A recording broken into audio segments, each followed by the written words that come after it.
సమస్యల్లో చూడండి ఇష్టానుసారమైన నిర్ణయాలు తీసుకొని చచ్చిపోవడం దేవుని చిత్తం కాదు. సమస్యలోనే కూలిపోయి జీవితాన్ని పాడు చేసుకోవడం దేవుని చిత్తం కాదు.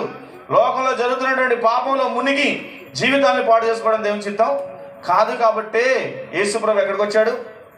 ఈ భూమి మీదకి వచ్చాడు ప్రియులారా. కాబట్టి మనందరం గుర్తించుకోవాలి, రక్షించడానికి వచ్చిన ఆయనే ఒకరోజు శిక్షించడానికి, శపించడానికి భూమి మీదకి రాబోతున్నాడు అన్న సత్యాన్ని మనం ఎవ్వరం కూడా మర్చిపోకూడదు ప్రియులారా. మనందరం కూడా చూస్తాం. చూడండి, మలాకి గ్రంథంలో కొన్ని మాటల్ని జ్ఞాపకం చేసుకుందాం. మలాకి గ్రంథం 4వ అధ్యాయము 4 నుండి 6 వచనాలని మనం గనక గమనిస్తే, 4వ వచనాన్ని ఎవరైనా ఒకరు గట్టిగా చదవండి. చదవండి అమ్మా. హేరోబు కొండ మీద ఇశ్రాయేల్ అందరి కొరకై నా సేవకుడైన మోసేకు ఆజ్ఞాపించిన ధర్మశాస్త్రమును, దాని కట్టడలను, విధులను జ్ఞాపకము చేసుకోండి. హల్లెలూయా. జాగ్రత్తగా వినండి అమ్మా. ఈ సందర్భం, హోరేబు పర్వతం మీదకి ఎవరు వెళ్ళారో తెలుసా అండి? ఆనాడు మోసే వెళ్ళాడు. మోసే 40 రోజులు అక్కడే ఉన్నాడు. 40 రోజులు తిండి లేదు, తాగడానికి నీళ్లు లేవు. దేనికోసం వెళ్ళాడో తెలుసా? 10 ఆజ్ఞల పలక కోసం, ధర్మశాస్త్రం కోసం మోసే ఎక్కడికి వెళ్ళాడంట? హోరేబు పర్వతం మీదకి వెళ్ళాడు. ఆ హోరేబు పర్వతం మీదకి వెళ్ళిన తర్వాత అతడు తీసుకుని వచ్చిన ధర్మశాస్త్రంలో ఆజ్ఞలు ఏమున్నాయి చెప్పండి? అన్ని ఆజ్ఞలు ఉన్నాయి. అవన్నీ దేనికో తెలుసా అండి? ఇశ్రాయేల్ ప్రజలందరూ కూడా వాటిని చదివి వాటిని పాటించడానికి. ఎవరు వాటిని చదివి వాటిని పాటించారో ప్రియులరా, వారికి దేవుడు ఏమిచ్చాడో తెలుసా అండి? కానాను దేశం అనగా పాలు తేనెలు ప్రవహించు దేశాన్ని ఎవరికి ఇచ్చాడు? ఇశ్రాయేల్ ప్రజలకు దేవుడు ఇచ్చాడు. హల్లెలూయా. చూడండి, బైబిల్లో చూస్తే మనము కొరింథీయులకు రాసినటువంటి మొదటి పత్రిక 10వ అధ్యాయము అక్కడ 1వ వచనం నుండి 5వ వచనం చదవనవసరం లేదండి. 1వ వచనం నుండి 5వ వచనం వరకు చదివితే, మనలాగే వాళ్ళు బాప్తిసం పొందారంట, మనలాగే ఆయన శరీరక్తంలో పాలు పొందారు, మనలాగే అందరూ కూడా రక్షణ పొందుకున్న అనుభవంలో ఉన్నారు. కానీ వారిలో చాలా మంది దేవునికి ఇష్టలుగా ఉండలేకపోయింది కనుక అరణ్యంలో వారు ఏం చేయబడ్డారంట? సంహరించబడ్డారు, అంటే నాశనం చేయబడ్డారు. కానీ దేవుడు మధ్యలోనే నాశనం చేయడానికి వారిని ఐగుప్తు దేశం నుండి తీసుకురాలేదండి. ఈ రోజు కూడా ఇక్కడ కూర్చున్న ప్రియ సహోదరి సహోదరుడా, ఈ లోకంలో నుండి నిన్ను పాప శాపాల నియమం నుండి ప్రభు మనల్ని విడిపించి మనకి బైబిల్ గ్రంథాన్ని చేతికియడానికి కారణం ఏంటో తెలుసా అండి? ఇది తలాపు కింద పెట్టుకోవడానికి కాదు. ఒక అయ్యా చెప్తాడంట, తలాపు కింద పెట్టుకొని పడుకోమ్మా, దయ్యాలు రావు. ఈ వాక్యం నీ హృదయంలో ఉంటే దయ్యాలు రావు. కానీ నువ్వు తలాపు కింద పెట్టుకున్నా, కాళ్ళ కింద పెట్టుకున్నా, ఏడ పెట్టుకున్నా, ధర్మశాస్త్రం నిన్ను నన్ను రక్షించలేదు అని బైబిల్లో స్పష్టంగా రాయబడింది. ధర్మశాస్త్ర క్రియల వలన ఏ మానవుడు ఈ భూమి మీద రక్షణ పొందడం చాలా కష్టము కదండి. నీతి మూలముగా, అంటే దేవుడిచ్చే నీతి మూలముగా యేసుక్రీస్తు మీద మనం విశ్వాసం ఉంచి ఆయన్ని వెంబడించడం ద్వారా మనుషులందరికీ ఏముందో చెప్పనండి? ఏముంది? మనుషులందరికీ రక్షణ ఉంది. వారిని దేవుడు పరలోకానికి తీసుకెళ్తాడు. ప్రియులారా, ఈరోజు ఎంతమంది క్రైస్తవులు బైబిల్ చదివి బైబిల్ ఏం చెప్తుందో దాన్ని చెప్పండి. ఆదివారం చర్చికి రావాలని బైబిల్ చెప్తుంది. ఎంతమంది దొంగలు ఉన్నారు చెప్పండి? ఆదివారం దొంగలు ఎంతమంది ఉన్నారు? చెప్పండి, చేయొద్దండి. నేనైతే ఒక్క ఆదివారం నేను నమ్ముకొని బాప్తీసం తీసుకున్న దగ్గర నుండి ఒక్క ఆదివారం నేను ఇంటి దగ్గర లేను. నేను చెప్పగలను ధైర్యంగా, గుండె మీద చేసి చెప్పండి ఎవరైనా. ఒక్క ఆదివారం కూడా నేను చర్చికి రాకుండా ఉండలేదండి అని చెప్పండి. చెప్పొద్దు అబద్ధాలు. ఇలా చేతులు లేపిన కూడా దొంగలే కదండి. ఈ తాతను నమ్ముతా నేను. ఎందుకు చెప్పండి? అబ్రహాంకులు కూడా ఎగ్గొట్టినాడే. ఎందుకంటే డైరెక్ట్ చెప్తున్నా, దేవుని సన్నిధికి దొంగలాగా ఉండొద్దు ప్రియులారా. ఏం చేయాలి? దేవుని ఆజ్ఞ అండి అది. ఆ రోజు ఇశ్రాయేల్ ప్రజలకు ఏమి ఇచ్చాడో తెలుసా? విశ్రాంతి దినాన్ని పాటించమన్నాడు. విశ్రాంతి దినాన ఖచ్చితంగా నువ్వు ఎక్కడికి రావాలి? ఏదైనా ఆజ్ఞ అతిక్రమమే పాపము, పాపం వలన వచ్చు జీతం. వ్యభిచారం చేస్తున్న స్త్రీకి మరణం ఉన్నట్లుగానే ఆదివారం చర్చికి రాని దొంగలకు కూడా ఏముందో తెలుసా? నిత్య నరకం ఉంది ప్రియులారా. గుర్తుపెట్టుకోండి. ఒక్క ఆదివారమే కదా, 2 ఆదివారాలే కదా, నాకు పని ఉంది, దేవునికి తెలియదా? తెలుసు దేవునికి ఏం చేయాలను. కాబట్టి ప్రియులారా, సాకులు చెప్పే క్రైస్తవులుగా మనం ఉండకూడదు. కాబట్టి దేవుడు మోసేకి ధర్మశాస్త్రం ఇచ్చినట్లుగానే ఈరోజు మనకు కూడా దేవుడు చూడండి బైబిల్ని ఇచ్చాడు ప్రియులారా. కొత్త నిబంధన, పాత నిబంధన గ్రంథాన్ని దేవుడు మనకి ఇచ్చాడు. ఎందుకంటే దీన్ని చదివి, దీన్ని పాటించి, దీని ప్రకారం మన జీవితాల్ని కట్టుకోవాలి. ఊకేమైనా కాదు. అమెరికా పోవాలంటే ఈజీ అండి? అమెరికాకు పోతాం అని ఎగిరి దూకి ఆశలు చంపుకొని ఇక భారతదేశమే నాకు చాలు అనుకునేటోళ్ళు చాలా మంది ఉన్నారు. కారణం ఏంటి చెప్పండి? అందరూ భారతదేశానికి పోలేరు, అమెరికా దేశానికి పోలేరు, ఇతర దేశాలకు పోలేరు. ఎవడు అర్హుడో వాడు మాత్రం ఎక్కడికి వెళ్తాడు? ఇతర దేశాలకు వెళ్తారు. పిల్లరా చూడండి, అమెరికా వెళ్ళడానికే చాలా ఇంత ఘోరమైన పరిస్థితి అయితే పరలోకంలో అడుగు పెట్టాలంటే ఆశామాష కాదు. పిల్లరా నిన్న ఒక సేవకుడు చెప్తున్నాడు, అమెరికాకు పోయిన వాళ్ళందరంటే ఇటుకు వచ్చి ఇట్లకి వస్తున్నాడు. ఎట్లకి చెప్పండి? నేను అమెరికా పోయి వచ్చిన. ఆయన చెప్తున్నాడు తెలుసా అండి, ఆడ పెట్రోల్ బంకులో పని చేస్తాం, లెట్రిన్లు కడుగుతాం, ఏడ పని దొరికితే ఏ షాపులో ఏం పని దొరికితే ఈడ లేవా అండి? ఈడ లెట్రింగ్ అడిగినా ఒకటే, ఆడ లెట్రింగ్ అండి. ఈడ ఒకవేళ పెట్రోల్ బంకులో పని చేస్తే ఏం చేస్తారు? వాడంతా పెట్రోల్ బంకులో ఈడు పోయి చేసేది కూడా ఏంటిదాడ? ఈడు ఇంజనీరింగ్ చదివినా చాలా మంది చేసేది ఏంటిదంటే అక్కడ పోయి కూడా అదే పని. పిల్లరా నేనేం చెప్తున్నానంటే, నువ్వు అమెరికా పోయినా ఇంకో దేశం పోయినా, ఈ భూమి మీద నీకు ఏ పేరు ప్రఖ్యాతులున్నా లేకపోయినా నీ నా జీవితంలో మనకు ఒక అర్హత కావాలి. ప్రభు అది ఇస్తున్నాడు. ఎందుకు ఆయన భూమి మీదకి వచ్చాడంటే మనల్ని అందరినీ కూడా పరలోకానికి తీసుకెళ్ళి. అర్హత లేనోనికి, చదువు లేనోనికి, చూడండి ఆస్తుల ఐశ్వర్యాలు లేనోనికి, అందచందాలు లేనోనికి యేసు ప్రభు ఏమని వాగ్దానం చేశాడు తెలుసా? నా కుమారుడా నిన్ను ఎక్కడ తీసుకెళ్తా? దేశం యొక్క ఉన్నత స్థలముల మీద నిన్ను ఎక్కించబోతున్నాను. హల్లెలూయా. దేశం యొక్క ఉన్నత స్థలములు అంటే ఏంటో తెలుసా అండి? పరలోక రాజ్యంలో అడుగు పెట్టడమే. ఈ చూడండి, ఈ సంతోషం, ఈ ఆనందం, ఈ ఆరాటం ఎంతమందికి ఉందో నాకైతే తెలియదు, కానీ ఈ ఆరాటం లేకుండా నువ్వేం చేసినా ప్రయోజనం ఎంత మాత్రం లేదు అన్న సంగతి మనం మర్చిపోవడానికి వీల్లేదు పిల్లరా. కాబట్టి మనందరము కూడా బైబిల్ని చదవాలి, దాంట్లో ఏం చెప్తున్నారో అదంతా కూడా మనం అర్థం చేసుకోవాలి. దాని ప్రకారం జీవిస్తేనే నువ్వు పరలోకంలో అడుగు పెడతావు. ఒకవేళ నువ్వు అర్థం చేసుకోకపోతే ఇశ్రాయేలు ప్రజలు అరణ్యంలో రాలిపోయినట్లుగానే చూడండి రకరకాల శాపాలు వాళ్ళ మీదకి వచ్చాయి. పిల్లరా గుర్తుపెట్టుకోండి, నీ మీదకి నా మీదకి కూడా ఒకరోజు ఏం రాబోతుంది తెలుసా? శాపం రాబోతుంది. ఆ శాపానికి నువ్వు పాత్రుడు అయితే ప్రయోజనం లేదు, కానీ నేను పరలోక రాజ్యానికి వారసుని. నా ప్రభు ఎప్పుడు వచ్చినా చెప్పండి నేను పరలోకంలో అడుగు పెడతాను అన్న నిరీక్షణ లేకపోతే ప్రయోజనం ఎంత మాత్రం లేదు. ఈ మాట ఎందుకు చెప్తున్నానంటే యేసు ప్రభు అన్నాడు, మనం నిర్గమకాండం 20వ అధ్యాయము మొదటి నుండి చదివితే పిల్లలు అక్కడ రాయబడిన మాట ఏంటో తెలుసా? ఆకాశం అందే గాని, భూమి అందే గాని, నీళ్ళ అందే గాని ఏ రూపాన్ని నువ్వు చేసుకోకూడదు, ఏ రూపానికి సాగిలా పడకూడదు. ఎందుకో తెలుసా? నేను రోషము కలిగిన, గుర్తుపెట్టుకోండి పిల్లరా, ఆయన కనికరించే దేవుడు ఒక్కడే కాదు, దయాళుడు మాత్రమే కాదు, ప్రేమించే దేవుడు మాత్రమే కాదు, ఉత్తముడు మాత్రమే కాదు. ఆయన ఎవరంట?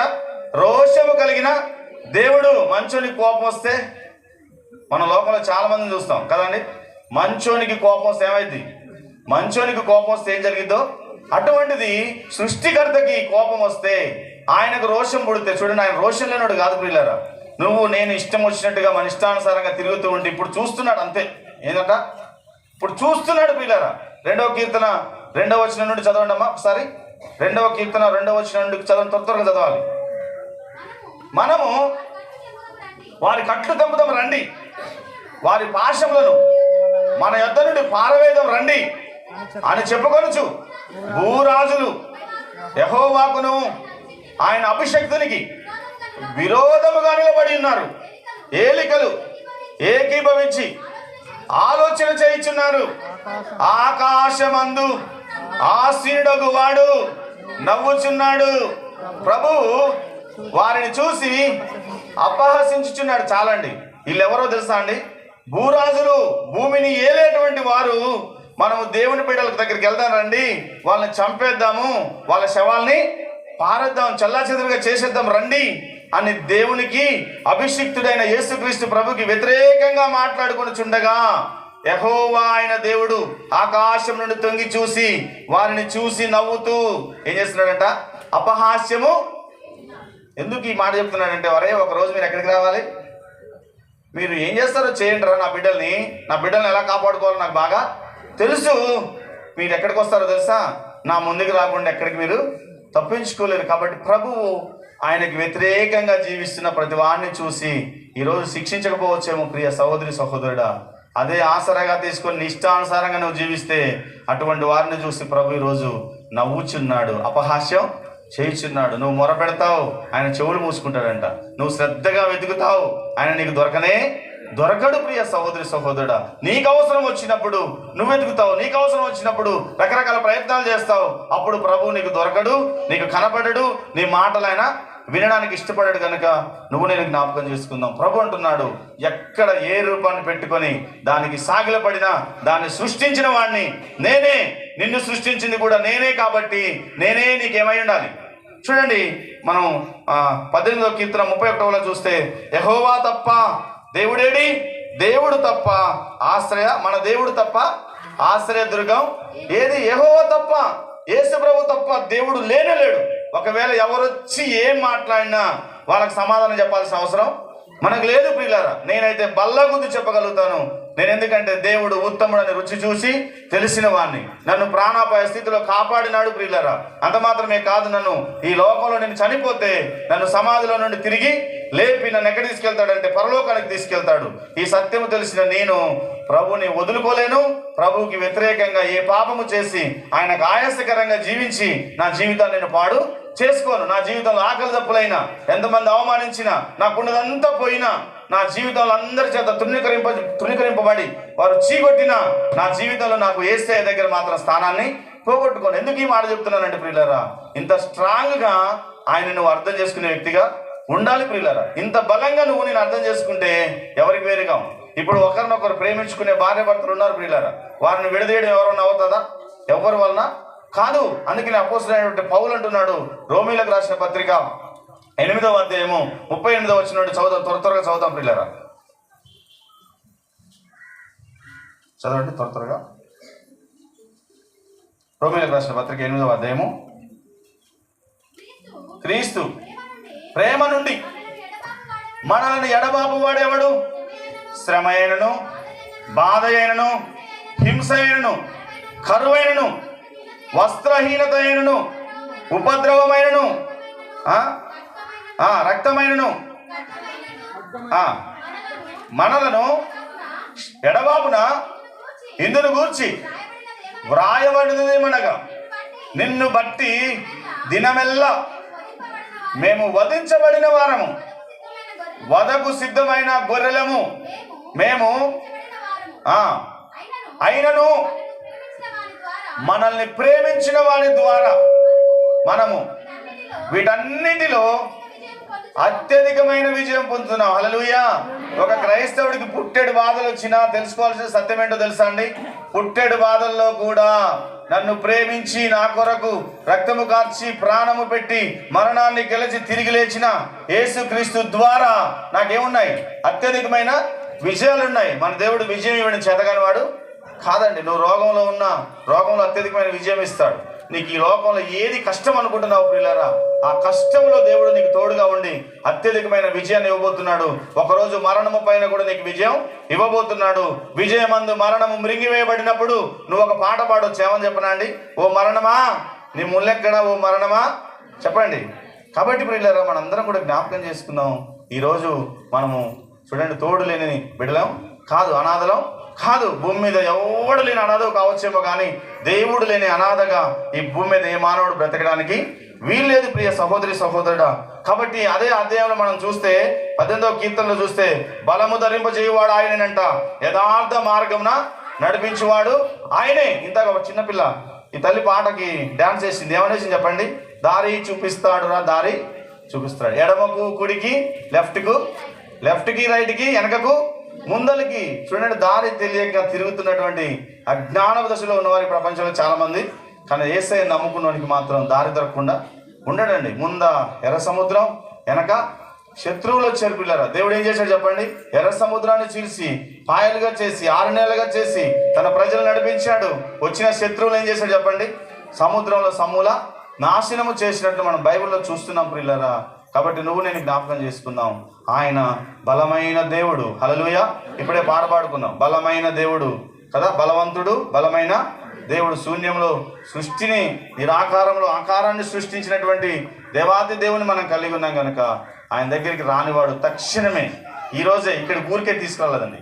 యేసు ప్రభు తెలియని వారిని, యేసు ప్రభు కోసం కాకపోయినా నువ్వు ఒకవేళ ఇక్కడికి వస్తే జక్కేలాగా యేసుప్రభుని చూద్దాం, ఒకవేళ ఈ పండగ ఎట్లుంటుందో చూద్దామని వచ్చిన ప్రియ సహోదరి సహోదరుడు ఊరికే రాలేదు. కానీ జక్కేలాగా నువ్వు రక్షణ పొందకుండా వెళ్ళిపోతే నీ జీవితం విలువలేని జీవితంగా ఉంటుంది. కనుక మనందరం కూడా జ్ఞాపకం చేసి శత్రువులతో పోరాటం నేర్పిస్తాడంట. ఏ నేర్పిస్తాడు చెప్పండి? శత్రువులతో పోరాటం నేర్పిస్తారు. ఈరోజు పోరాడలేక అనేక పరిస్థితుల్లో మనుషులు పోరాడలేక చనిపోయేవారు చాలా మంది ఉన్నారండి. యేసుప్రభుని నమ్ముకోవడం వల్ల ఏం చేయగలుగుతాం? పోరాడి అత్యధికమైన విజయాన్ని సాధిస్తాం ప్రియులారా. కాబట్టి యేసుప్రభు ఈ భూమి మీదకి వచ్చిన చూడండి, ఆ విధానాన్ని బట్టి మనం దేవుని స్తుతించాలి. ఆయన రాకడ ఎవరి జీవితంలో వ్యర్థం కావడానికి వీలేదు.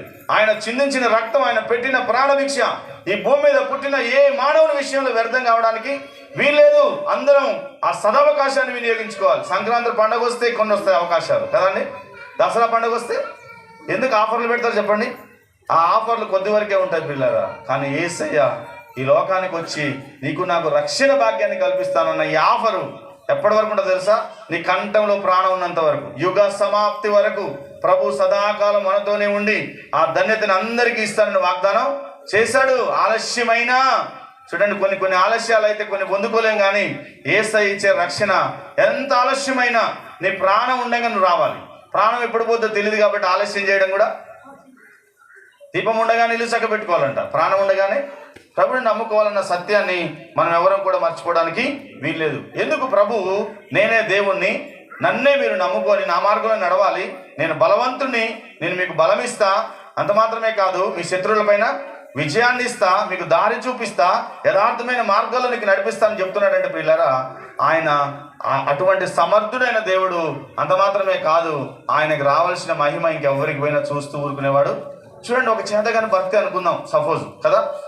చేతగాని భర్త ముందు ఒక భార్య ఎవరినైనా పొగిడింది అనుకోండి, ఎవరికైనా విలువిచ్చింది అనుకోండి, ఎవరితోనైనా వ్యర్థంగా మాట్లాడుతుంది అనుకోండి, ఎంత చేత కాకపోయినా ఏమొస్తుంది చెప్పండి? కోపం వస్తుంది కదా. ఒకవేళ ఆ భర్త చేతగానుడు కాబట్టి, ఈ అమ్మగారే పై చేయి కాబట్టి, డామినేషన్ కాబట్టి ఏమో అదరగొడుతుందేమో. కానీ యేసుప్రభు విషయంలో అట్లా జరిగే అవకాశమే లేదు. ఆయనకు వ్యతిరేకంగా పోరాడి గెలిచేవాడు ఈ ప్రపంచంలో ఎవరు లేరు. కాబట్టి మనందరం కూడా జ్ఞాపకం చేసుకుంటే యెషయా గ్రంథం 42వ అధ్యాయం 8వ వచనంలో చూస్తే, యెహోవాను నేనే, ఇదే నా నామము, మరి ఎవరికి నా మహిమను నేను ఇచ్చువాడను కాను, నాకు రావలసిన స్తోత్రము విగ్రహములకు నేను చెందనీయను. హల్లెలూయా. ప్రభు అంటున్నాడు, నాకు రావలసిన మహిమ నాకే రావాలి. అరే, నీ తల్లి గర్భములో నువ్వు పిండముగా రూపించబడ్డానికి కారణం నేనే, నీ తల్లి గర్భంలో నుండి బయటికి తీసుకొచ్చింది నేనే, ఇప్పటి వరకు నిన్ను కాపాడుతుంది నేనే. కాబట్టి నాకే మహిమ రావాలి. కానీ నువ్వు గనక నాకు రావాల్సిన మహిమను దేనికైనా సృష్టిలో తీసుకెళ్ళావంటే నేను చూస్తూ ఊరుకునేవాడిని. ఈరోజు కొంతమంది ఏం చేస్తారంటే దేవుని కంటే ఎక్కువ పెండ్లాన్ని ప్రేమిస్తారు కదా, దేవుని కంటే ఎక్కువ డబ్బుని ప్రేమిస్తారు, దేవుని కంటే ఎక్కువ ఆదివారం ఒక కూలీని ప్రేమిస్తారు. ఈరోజు ప్రియులారా, యేసుప్రభుకు దూరం చేసే పరిస్థితులు ఎన్నున్నాయో. ఇంతకుముందే అపోస్తలుడైన పౌలు అంటున్నాడు, క్రీస్తు ప్రేమ నుండి నన్ను ఏది వేరు చెయ్యలేదు అని అపోస్తలుడైన పౌలు చెప్తున్నాడు. కానీ మీరు చెప్పగలరా అండి? ఎన్ని ఆదివారాలు నిన్ను వేరు చేసింది ఒక కూలి? నీకున్న పని కదండి, నీకున్నటువంటి లోక సంబంధమైన ఆశ ఎన్నిసార్లు ప్రభుకు దూరం చేసింది. చూడండి, ఎవరెవరో మాటలు ప్రభు సన్నిధికి రానియట్లే. నాకు నచ్చినావు రా, నాకు నచ్చినావు ఆ చర్చికి వస్తుందని ఒక ఆమె రాదు చెప్పండి. ఆమె చర్చి బంద్ చేస్తే వస్తుందంట చెప్పండి. ఒక ఆమె అంటదంటగా, నాకు నచ్చని వస్తుంది చర్చికి, నేను రాను. పాస్టర్ గారు అన్నాడంట, అమ్మ ఆమెతో పెట్టుకోకమ్మా, ఆమెను బట్టి నువ్వెందుకు రక్షణ పోగొట్టుకుంటావమ్మా. ఒకరోజు రేపు మరి నీకంటే ముందు ఆమె పరలోకానికి పోతుంటే అది పరలోకానికి వస్తుంటే నేను పరలోకానికి కూడా. ఎంత మూర్ఖురాలండి! ఇంతకన్నా మూర్ఖత్వం ఈ ప్రపంచం లేదని ఉంటుందా? ఎవరినో బట్టి ప్రభువుకు దూరం అయితే ప్రభు విలువ ఇప్పుడు మనకి తెలీదు ప్రియ సహోదరి సహోదరుడా. కాబట్టి నువ్వు నేను జ్ఞాపకం చేసుకుందాం, దేవుడు మనకిచ్చిన ఈ గొప్ప ఆధిక్యతని మన జీవితంలో కాపాడుకోకపోతే ప్రయోజనం లేదు. మహిమ ఎవరికి రావాలి? ప్రభువుకే రావాలి. యేసు ప్రభు కూడా ఈ భూమి మీదకి మానవుడిగా వచ్చాడు ప్రియులారా. ఏం చెప్తున్నాడు తెలుసా? నా తండ్రి ఏ సంగతులు బోధించి పంపించాడో వాటిని మాత్రమే చేశాను. తండ్రి, నువ్వు నాకు అప్పగించిన పని సంపూర్తి చేసి నిన్ను భూమి మీద ఏం చేశాను? మహిమపరిచానయ్యా. ఏ మహిమ నుండి నన్ను పంపించావో తిరిగి మరలా ఆ మహిమలోనికి చేర్చుకోయ్యా. ఇప్పుడు ఎక్కడున్నాడు యేసు ప్రభు? ఆ మహిమలో ఉన్నాడండి. కాబట్టి నువ్వు నేను జ్ఞాపకం చేసుకుందాం. ఆషామాష కాదు. తెస్సలోనీయులకు రాసినటువంటి మొదటి పత్రిక చూడండి, 2వ అధ్యాయం 11, 12 వచ్చిన త్వరగా చదవండి. తెస్సలోనీయులకు రాసిన మొదటి పత్రిక 2వ అధ్యాయము 11, 12 వచ్చిన త్వరగా చదువుదాం. తన రాజ్యమునకును మహిమకును మిమ్మల్ని పిలుచుచున్న దేవునికి తగినట్టుగా మీరు నడుచుకునవలెనని మేము మీలో ప్రతి వారిని హెచ్చరించుచు, ధైర్యపరచుచు, సాక్ష్యమిచ్చుచు, తండ్రి తన బిడ్డల ఎడల నడుచుకున్న రీతిగా మీలో ప్రతివాని ఎడల మేము నడుచుకొనిచున్నాము. మీకు తెలియను ఆ హేతువు చేతను దేవుని గురించిన వర్తమాన వాక్యము మా వలన అంగీకరించినప్పుడు మనుషుల వాక్యమని ఎంచక ఇది నిజముగా ఉన్నట్టు దేవుని వాక్యమని దానిని అంగీకరించితిరి గనుక మేమును మానక దేవునికి కృతజ్ఞతాస్తుతులు చెల్లించుచున్నాం. హల్లెలూయా. ఒక వ్యక్తిని బట్టి, ఒక విశ్వాసిని బట్టి, ఒక దైవ సేవకుడు ఏం చెల్లించాలో తెలుసా అండి? ఏం చెల్లించాలి? కృతజ్ఞతాస్తుతులు చెల్లించాలి. ప్రభువా, ఎన్నిసార్లు ఆ కుటుంబానికి వెళ్ళినా, ఎన్నిసార్లు గద్దించినా, ఎన్నిసార్లు బతిమాలినా పనికి మాలిందయ్యా, అది వీడొక పనికి మాలినాడయ్యా, ఎంతకు వినట్లేదయ్యా అని దేవుని పాదాలు పట్టుకొని ఏడిస్తే అది మీకు మేలా అండి? జ్ఞాపకం చేసుకోండి. మీ గురించి ఇక్కడ ఎంత బతిలాడతామో, ఎంత గద్దించి చెబుతామో, మీ గురించి మరలా రాత్రికాల సమయంలో ఒక మంచి సేవకుడు చేసింది ఏంటో తెలుసా అండి? మీ గురించి ప్రభు పాదాలు పట్టుకొని ఏడుస్తారు. పిల్లరా, సేవకుని ఏడుపు మంచిది కాదు, గుర్తుపెట్టుకోండి. నీతిమంతుడు ఏడిస్తే మీకు మంచిది కాదు. ప్రవక్తను చేర్చుకొని వాడు ప్రవక్త ఫలాన్ని అనుభవిస్తాడు. నీతిమంతుని మాటలు చేర్చుకుంటే నీతిమంతుని ఫలం అంటే ఏంటో తెలుసా అండి? ప్రవక్త చెప్పినట్టు చేసిన అనేక మంది బైబిల్ గ్రంథంలో ఆశీర్వదించబడ్డారు. పిల్లరా, కొంతమంది ప్రవక్తలను చంపారు, కొంతమంది ప్రవక్తల మాటలు విన్నారు. ఈ రోజు కూడా సేవకుల మాటలు వినేవారు కొద్దిమంది అయితే వినని వారు కొద్దిమంది. పిల్లరా, వినడానికి దేవుని సందుకు వచ్చి ఏం ప్రయోజనం? కాబట్టి నువ్వు నేను జ్ఞాపకం చేసుకుందాం. మనల్ని పిలిచింది ఆయన రాజ్యమునకు, ఆయన మహిమకు పిలిచాడు. కాబట్టి పిలిచిన దేవునికి తగ్గట్టుగా మనము జీవించాలని హెచ్చరిస్తూ, బ్రతిమాలుతూ, సాక్ష్యమిచ్చుచు అపోస్తలుడైన పౌలు కదండి, తండ్రి తన బిడ్డల ఎడల చూపినటువంటి ప్రేమను చూపుతున్నట్టు మనం చూస్తున్నాం. కనుక నువ్వు నేను జ్ఞాపకం చేసుకుందాం. పిల్లరా, అబ్రహాము, ఇస్సాకు, మనల్ని పిలిచే దేవుడు ఎవరో తెలుసా? అబ్రహాము, ఇస్సాకు. ప్రభు అంటున్నాడు, నేను అబ్రహాము, ఇస్సాకు, యాకోబుల దేవుడను, ఈరోజు నీకు దేవుడను. హల్లెలూయా. అబ్రహామును పిలిచినట్లు నిన్ను పిలిచాడు. అబ్రహామును ఆశీర్వదించినట్లుగా నిన్ను నన్ను ఆశీర్వదించాలని దేవుడు భూమి మీద అబ్రహాంలాగా ఆశీర్వాదం పొందాలి. ఈ భూమిని విడిచిన తర్వాత అబ్రహాము పరలోకంలో గంతులు వేస్తున్నట్లుగా నీవు నేను ఆ పరలోక రాజ్యంలో ఉండాలన్నది దేవుని యొక్క ముఖ్య ఉద్దేశం. పిల్లారా, పరలోకంలో అడుగు పెట్టాలంటే ఊపుకుంటా వచ్చి ఎన్ని మాటలు చెప్పినా ఈడంగా పోగొట్టుకొని ఈడ వింటాం, గంగిరెద్దులాగా తలకాయలు ఊపుతాం. ఊర్లో పోయిన తర్వాత, ఇంటికి పోయిన తర్వాత అయ్యే మాటలు కదా, అదే ప్రవర్తన, అదే నడక, అదే పడక, ఇదెంత మనిషికి పనికిరాదు పిల్లలు. కాబట్టి మనందరం జ్ఞాపకం చేసుకుందాం. నీవు నేను మనకి దేవుడుగా ఉండాలి. ప్రభు చెప్తున్న మాట ఏంటో తెలుసా? నేనే నీకు దేవుడుగా ఉండాలి, నేను చెప్పినట్లే నువ్వు చెయ్యాలి. ఈరోజు అట్లా కాదు. ఎందుకంటే మనం చెప్పినట్టు ఎవరు వినాలి? మొన్న ఏసయ్య ఆగా ఎన్నిసార్లు నోరు పిలిపించింది చెప్పండి? ఎన్నోసార్లు నోరు మూపిస్తే చివరికి ఎవరైనా అక్కర తీర్చారా? ఎవరు అక్కర తీర్చారు? చివరికి ఎవరు అక్కర తీర్చారు చెప్పండి? యేసయ్య బిడ్డ పెళ్లి చేశాడు. హల్లెలూయా. ఈరోజు ఎంతమంది సాక్ష్యాలు వింటున్నామో తెలుసా అండి? మా చేతిలో చిల్లి గవ్వలేవండి, మా పిల్ల పెళ్లి మేము ఘనంగా చేసాం. మా చేతిలో పైసలు లేవండి, మేము మా జీవితంలో ఎన్ని రకాలుగా అనుభవిస్తున్నామంటే అన్నీ అనుభవిస్తున్నామండి. మన ఒక సేవకుడు చెప్తున్నాడు, ఉద్యోగం చేసినప్పుడు లక్షలు వచ్చేది, ఉద్యోగం చేయట్లేదు. ఇప్పుడంట ఎవరు వచ్చి వాళ్ళ ఇంటికి అడకపోతారంట, కానీ వాళ్ళు పోయి ఇంకొకరి ఇంటి అడుక్కునే పరిస్థితి లేదు. పిల్లలు, దేవుడు ఏం చేస్తాడు? మన దేవుడు తోకగా ఉంచే దేవుడు కాదు, తలగా ఉంచే దేవుడు, కానీ ఆయన తోకగా ఉంచే దేవుడు కాదు అన్న సత్యాన్ని మనం ఎవరం కూడా మరచిపోకూడదు. చూడండి, మలాకి గ్రంథం 4వ అధ్యాయం 5వ వచనాన్ని కూడా మనం చదివితే పిల్లరా, యేసయ్య రెండవ రాక మునిపే చాలా మంది ప్రవక్తల్ని పంపించాడు. యేసయ్య ఆయనే స్వయంగా వచ్చాడు. ఆయన తర్వాత ఎంతమంది సేవకులను ఏర్పాటు చేసుకున్నాడు. పిల్లరా, దేనికోసం తెలుసా? దేనికోసం చెప్పండి? దేనికోసం? మన కోసమే. ప్రవక్తల కానించి మొదలు పెడితే ఈ పరిచర్య అంతా ఎవరి కోసం అంటే నశించిపోతున్నా ఆత్మల కోసమే తప్ప ఇంకా దేనికోసం కాదు అని మన సత్యాన్ని గ్రహించాలి. చదవండి 5వ వచనం. యెహోవా నియమించిన భయంకరమైన మహాదినము రాకమునుపు నేను ప్రవక్తయగు ఏలియాను మీ వద్దకు పంపుదును. నేను వచ్చి దేశమును శపించకుండానట్లుగా తండ్రుల హృదయమును పిల్లల తట్టును, పిల్లల హృదయమును తండ్రుల తట్టును తిప్పును. ఈరోజు చాలా కుటుంబాలు ఏం లేదు చెప్పండి? భార్యాభర్తలకు సమాధానం లేదు, తల్లిదండ్రులకు పిల్లలకి సమాధానం, అత్త కోడలకి. చూడండి, ఒక కోడలు అత్తని తల్లిలాగా చూసుకోవాలి కదండి. ఎందుకంటే తల్లిలాగా ఎందుకు చూసుకోవాలి చెప్పండి? ఆ అత్త ఇంటికి వచ్చిందే కాబట్టి. ఒక కోడలుని తల్లి ఏం చేయాలంటే, అత్త ఏం చేయాలంటే బిడ్డలాగా చూసుకోవాలి. ఎందుకంటే నిన్ను చూసేది ఆమె కాబట్టి. పిల్లరా, నువ్వు నేను జ్ఞాపకం చేసుకుందాం. అత్త అత్తలాగా ప్రవర్తిస్తే కోడలు కోడల్లాగా ప్రవర్తిస్తుంది. ఈరోజు ఏం లేదంటే కుటుంబాలకు మధ్య, కుటుంబానికి ఏం లేదంటే సమాధానం లేదు. ఈరోజు చూడండి, ఏలియా లాంటి ప్రవక్తల్ని, యేసు ప్రభువుని భూమి మీదకి వచ్చిన విధానాన్ని మనం చూస్తే అనేక మంది సేవకుల్ని ఈరోజు ఏర్పాటు చేసుకోవడానికి కారణం ఏంటో తెలుసా అండి? దేవునితో సమాధానం. ముఖ్యంగా ఏం పోగొట్టుకున్నాం?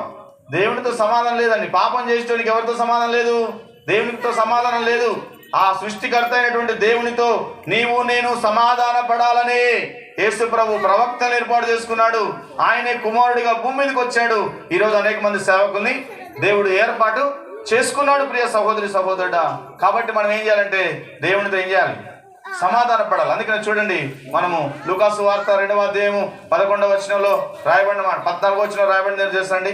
యేసుక్రీస్తు పుట్టినప్పుడు సర్వోన్నతమైన స్థలంలో దేవునికి మహిమ, భూమి మీద ఆయనకి ఇష్టమైన వారందరికీ సమాధానం. హల్లెలూయా. చూడండి, యేసు ప్రభు పుట్టినప్పుడు దేవుడు మహిమపరచబడ్డాడు. ఎందుకు చెప్పండి? యేసు ప్రభు పుట్టుక ద్వారా అనేకులకు రక్షణ భాగ్యం కలగబోతుందని పరలోకంలో ఏం కలిగిందంట? దేవునికి మహిమ కలిగింది. ప్రియులారా, భూమి మీద యేసు ప్రభుకి ఇష్టంగా జీవించబోతున్న ప్రతివానికి ఏముందో తెలుసా? ఈరోజు ఇంతమంది ఎందుకు వచ్చామో తెలుసా అండి? నేను చచ్చిపోవాలనుకున్న, సమాధానం లేదు, నాకు ఎందుకు బతున్నానో తెలియదు. అటువంటి సమయంలో నేను ఎవరు నమ్ముకున్నా? యేసు ప్రభువుని నమ్ముకోవడం వల్ల నాకేమొచ్చింది?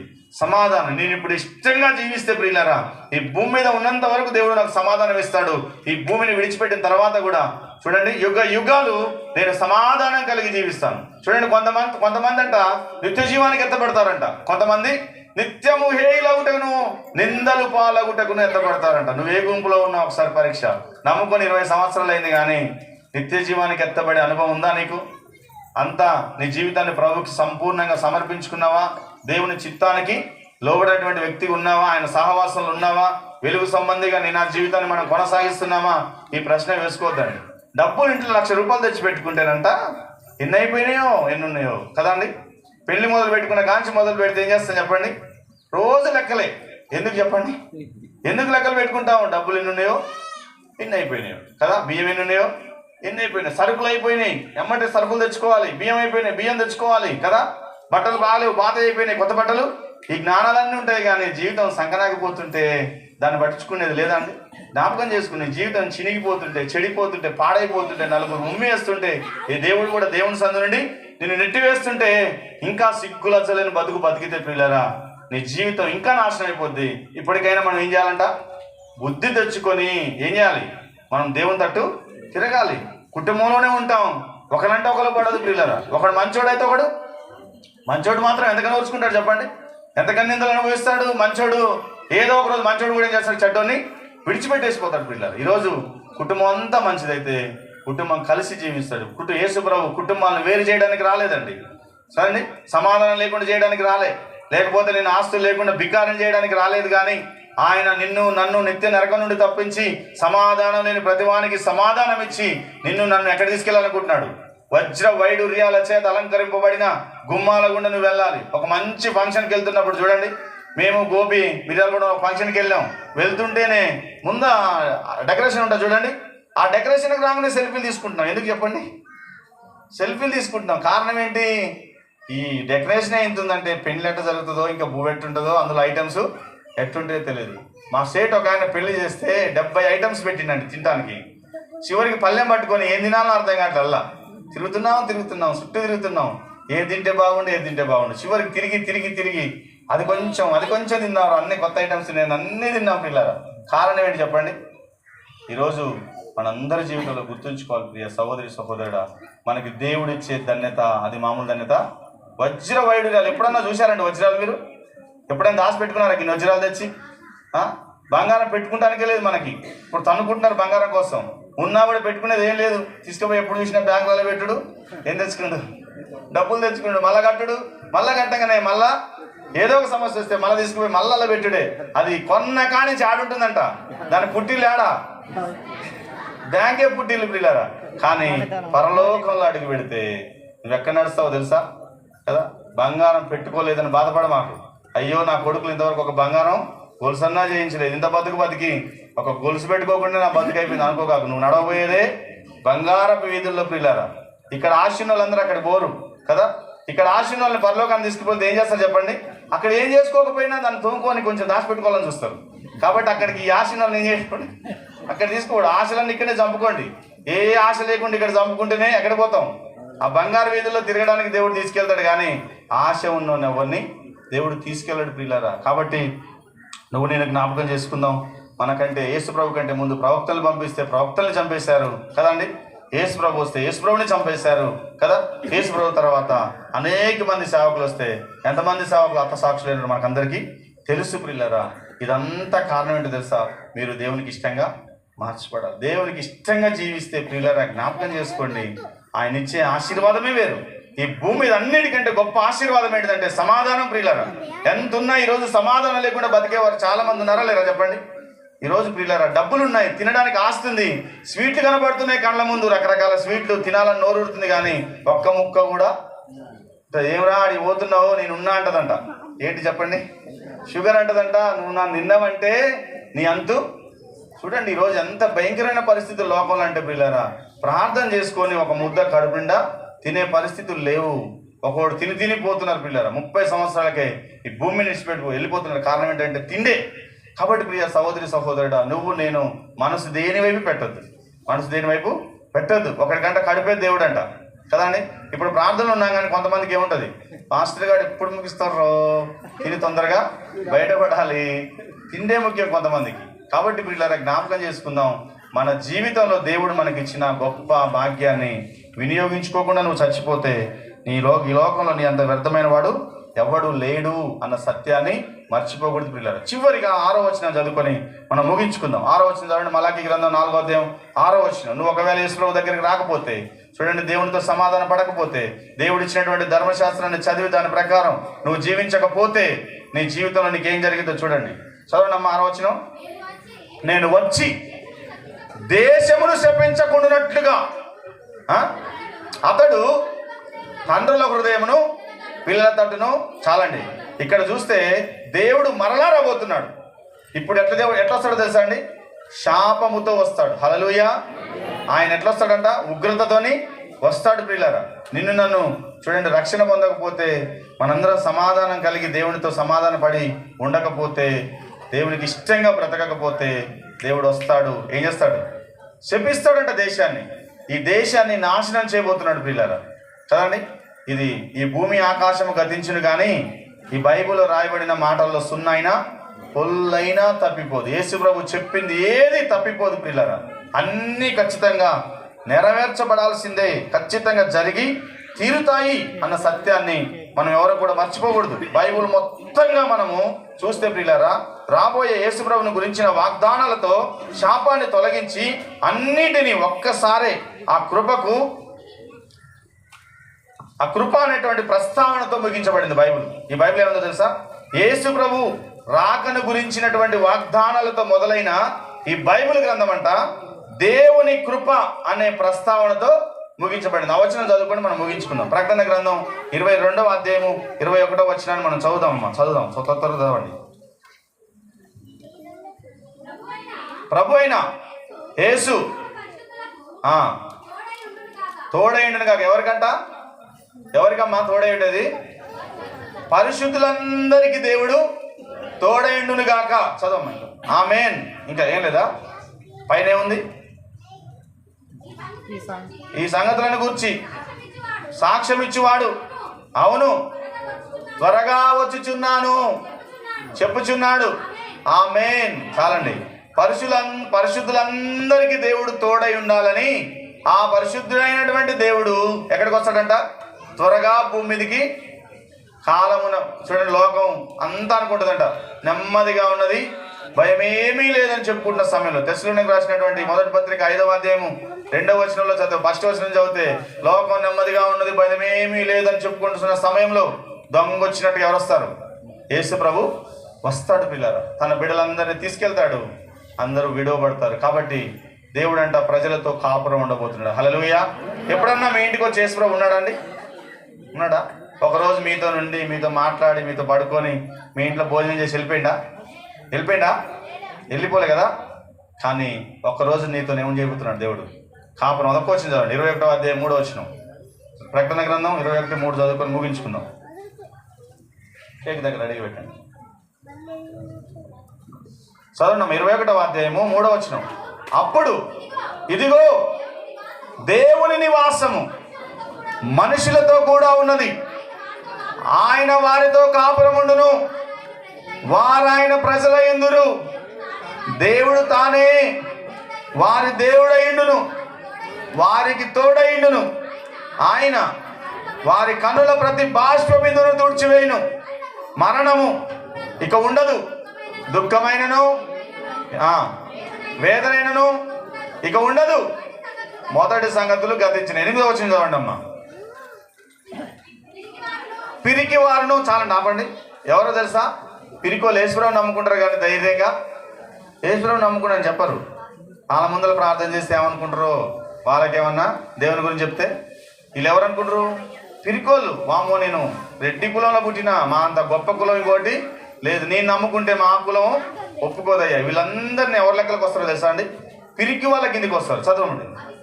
అవిశ్వాసులు దేవుని సంధికి వస్తారు కానీ విశ్వాసం, కార్యం జరిగిద్దని విశ్వాసం ఉండదు. ఇంకా అసహ్యులను, నరహంతకులను, వ్యభిచారులను, మాంత్రికులను, విగ్రహారాధికులను అగ్నిగంధకములో మండు గుండములో పాలు పొందుదురు. ఇది 2వ మరణం. దేవుని నమ్ముకుంటే ఏం తప్పించబడుతుంది? 2వ మరణం తప్పించబడుతుంది. మనుషులకు ఎన్ని మరణాలు ఉన్నాయి? అందుకే నేను 2 సార్లు జన్మిస్తే నీకు ఒకటే మరణం ఉంటుంది, శారీరకమైన మరణం. నువ్వు ఒక్కసారి తల్లి గర్భంలో జన్మిస్తే నీకు 2 మరణాలు ఉంటాయి. యేసుప్రభు దగ్గరికి రావాలి, మనసు మార్చుకోవాలి, నీవి పాతవి గతించి సమస్తం కొత్తవి కావాలి. బాప్తీసం తీసుకొని దేవుని ఆత్మచేత నింపబడి ఆత్మచేత నువ్వు నేను నడిపించబడితే మనం ఎవరమంట? అదృష్టవంతులం. దేవుడు ఈ మాటలు మన వినికిలో దీవించును గాక. ఎంతమందికి పరలోకం కావాలి? ఎంతమందికి పరలోకం కావాలి? చాలా మంది లేపుతారు. పరలోకం వద్దా ఎవరికి? పరలోకం ఎంతమందికి కావాలి? గట్టిగా లేపరు. ఇట్లా చక్కగా ఇట్లా లేపిన వాళ్ళకి కావాలి. అందరికీ పరలోకం కావాలంటే ఏం చేయాలి? మన ఇష్టం వచ్చినట్టు బతిసాలా? ప్రభువా చెప్పండి, నాకు పరలోకం కావాలయ్యా, ఇక నుంచి ఏ ఆదివారం చర్చికి రాకుండా ఉండనయ్యా, భూమి తలకిందులైనా నీ మందిరానికి వస్తాయ్యా, పిడుగులు పడ్డా వానలు తడుచుకుంటా నీ సన్నిధికి వస్తాయ్యా, పాపం చేయనయ్యా, నా జీవితాన్ని అదుపులో పెట్టుకుంటాయ్యా, నీ చిత్తానికి లోబడతాయ్యా. యేసు నామములో ప్రార్థిస్తున్నాము తండ్రి. మీరు ఇప్పుడు అందరూ ప్రమాణం చేసిర్రు. ఒక్క ఆదివారం పోయిరా, మీ సంగతి ఎట్టుంటుందో చూడండి. దేవుడి మాటలు దీవించింది కాక.